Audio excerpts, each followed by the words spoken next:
Hark, ye train is coming.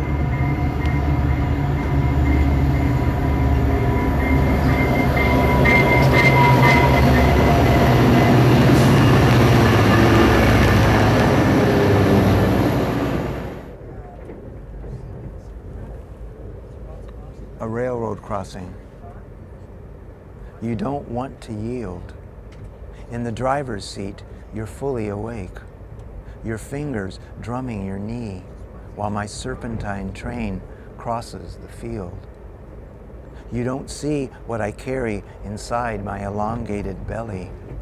You don't see how I pass as a snake. Looking out the window is a very important part of riding the train, and what you're doing is you're not only looking outside at what's outside.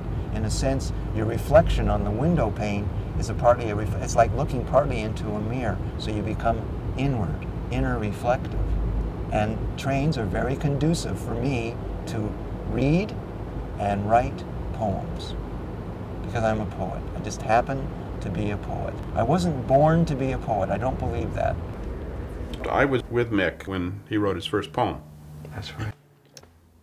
You were very unsure about where you're going to go. You were driven, but driven, I think, by insecurity as much as anything else, because you're in a strange country. You had no relatives here. You knew me, but you didn't really know. And my parents didn't approve at the start of my having moved to Canada. Or they were going to come up and get you and bring you back, as I recall. Up until the age of 7 or 8 or 9, my dad and I got along really quite well. I loved my dad, and there were no problems that I can recall. But at some point, there were problems that started, and there were times I was scared of my dad. And as I became a teenager, there were times we weren't talking too well to each other. Mick, for me, is a true artist. He is a person who has sacrificed material comforts and luxuries that most people take for granted to pursue his art. The attitude that poetry is an anachronism in the 21st century, that riding trains in Canada is an anachronism in the 21st century. Anybody who says, nobody rides the trains, nobody reads poetry, poetry doesn't sell, they're not going to facts and figures. It is not the truth that people don't buy poetry. I'm traveling to Toronto to give a poetry reading at the Art Bar Reading Series at Victory Cafe. It is my supreme pleasure to introduce the next poet, who is visiting us all the way from Yorkton, Saskatchewan. Steven Michael Berznsky, also known as Mick Burrs, has over 700 published poems, including 6 poetry books and 25 chapbooks. Please welcome with me my dear friend, Steven Michael Berznsky.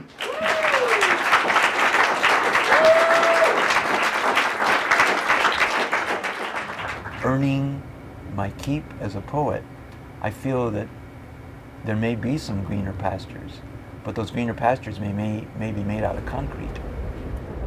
One of my most important motivations for moving would be one of the prime motivations of human existence. I definitely am in love with a very special person, and she happens to live in Toronto.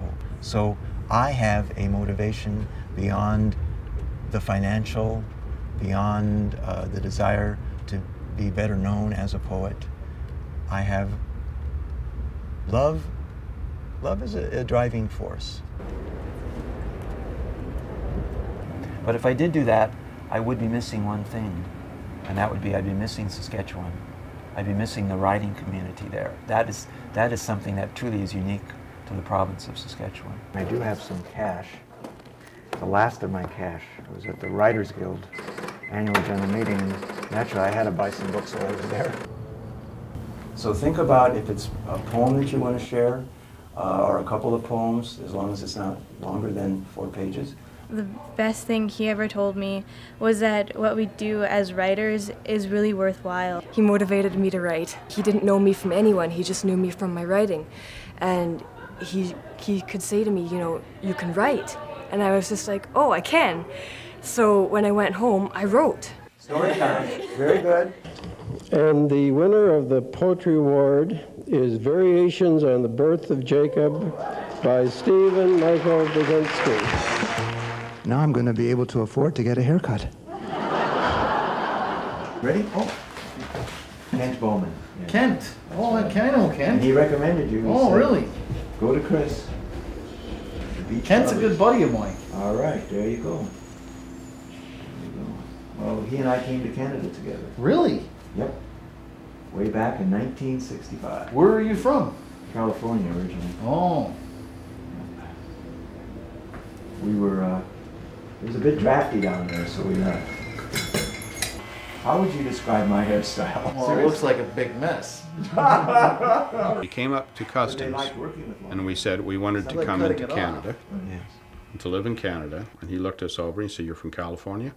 And he said, "Why do you want to come here?"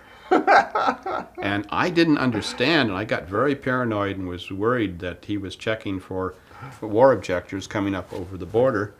And what he really was saying is, I don't know why you'd leave California to come up here. It's cold. Well, I definitely look different. Is that all right? Yes, it's good. That's a metamorphosis, buddy.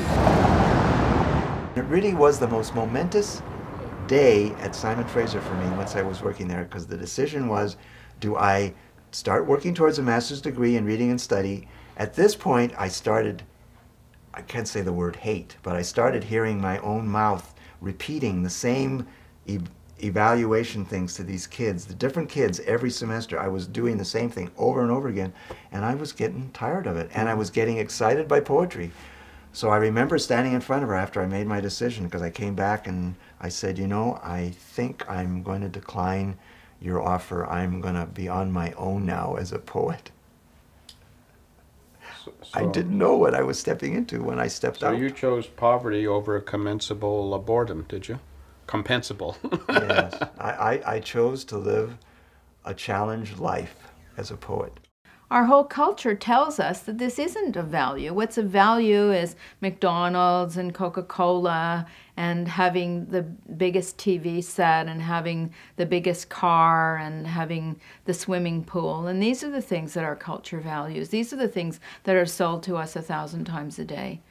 But when does someone come on television and read a poem? I volunteer to be the poet who read one poem a night at the end of the show, to not just comment on the news that has been commented on, but just to remind people, yeah, the real news of the universe is happening every day to all of us. Because I think poetry could, you know, reach people that way, and it would be great. Knowing my poems cannot save me, I drop my heavy suitcase of words and keep on pacing, looking for wisdom in the eyes of friends and strangers. Knowing my poems cannot save me, I awake each day from my travels to heaven, walk the streets disguised as no one, and find even the smallest creatures are clothed in light. When the true poet comes home from work starving, he says to himself, "To hell with this obligation to my stomach," and sits down and heats up a poem on the burner of his soul. Thank you very, very much. It just seems like nothing can stop me from writing. I'm quite serious. Just nothing. It just the only thing that's going to stop me from writing is definitely DEATH. That will do it. And even then, I don't want to promise anything. I have been to war. I was there when I was 8. I was mother's little angel, but I was filled with hate. I have been to war. I was there when I was 9. I was good and I was bad. I killed from both sides of the line.